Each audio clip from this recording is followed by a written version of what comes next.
water of crystallization, hydrated salts. So basically a crystalline molecule that is loosely attached to a certain number of water molecule is called as hydrated salt. Means we have a salt, suppose sodium carbonate, and it is attached to some water of molecules. Its crystal lattice, which is basically its structure, contains 10 molecules of water. So that is called as hydrated salt. Means sodium carbonate is the hydrated salt at that particular point because it has certain number of molecules attached with it. So these water molecules are incorporated into the crystal structure of the salt, means inside the structure of that crystal lattice. So every hydrated salt has a definite, means fixed number of water of crystallization molecules in its one formula unit. So example, we have copper sulfate, that is CuSO4. It contains 5 molecules of water of crystallization in one formula unit. So it is CuSO4.5H2O, copper sulfate pentahydrate. So water of crystallization is basically the fixed number of water molecules chemically attached to each formula unit of a salt in its crystalline form. So here are some of the examples, which is washing soda. It is Na2CO3.10H2O. Its color is white. Then we have borax, sodium borate tetrahydrate. It is again white. Then we have magnesium sulfate, which is commonly called as Epsom salt.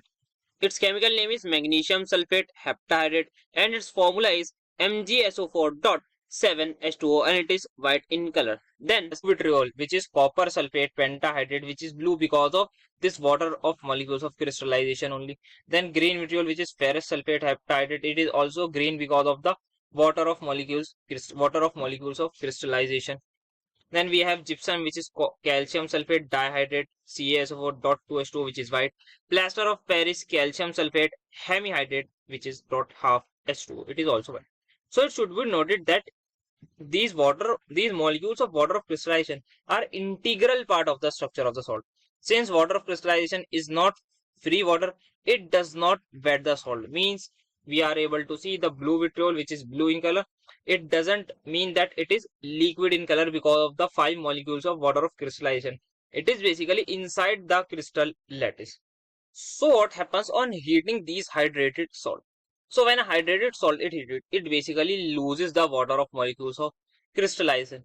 Due to this loss, the salt may lose its crystal shape and also become powdery substance. And sometimes it loses its color as well. That is in the case of blue vitriol, which is copper sulfate pentahydrate, and in also case of green vitriol, which is ferrous sulfate dot heptahydrate. So it can be done as well. So the salt which has lost its water of crystallization, which is completely called as anhydrous salt, means whenever copper sulfate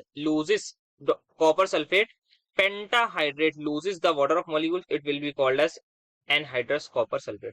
Similarly, if sodium carbonate .10H2O, which is known as washing soda, whenever it will lose its 10 molecules of water of crystallization, then it will be called as anhydrous salt, which is anhydrous sodium carbonate. So for example, if this is in blue in color, which is copper sulfate .5H2O, when these crystals are heated strongly, what they will do is they will lose water of crystallization and form anhydrous copper sulfate, which is white in color. Here you can see the reaction, which is simply saying that hydrated copper sulfate, which is blue in color, on heating at 200 degrees Celsius, which is 473 Kelvin, we will get anhydrous copper sulfate, which is white in color, and the 5H2O water molecules will be released from the structure. Let us demonstrate an activity to show the action of heating on hydrated copper sulfate. So what we have to do is we simply have to take few crystals of copper sulfate in a dry boiling test tube. Now heat the test tube over the burner. What you will observe is the blue colored crystal turns white, and even some water droplets are seen deposited over the cooler part of the boiling tube. So in the boiling tube, you will be able to see some of the water droplet that has come from where? Simply from the water of molecules of, these are the basically water molecules of crystallization from this copper sulfate. So this shows that blue colored crystals of hydrated copper sulfate turns white due to the loss of water of crystallization on heating. Now just remove the boiling tube away from the flame and allow it to cool for some time, and just add few drops of water. Now you will observe that anhydrous copper sulfate turns white and it will become anhydrous. So this is due to the formation of hydrated copper sulfate again. So this property of anhydrous copper sulfate is used to detect the presence of moisture water in a liquid. So a few drops of the liquid under investigation are added to anhydrous copper sulfate, and if it show color in change, which is it will turn blue, then we can say that the liquid has moisture in it. So if it turns blue, then the liquid must have moisture in it, because the water molecules of crystallization are coming in the copper sulfate, and it has become now hydrated.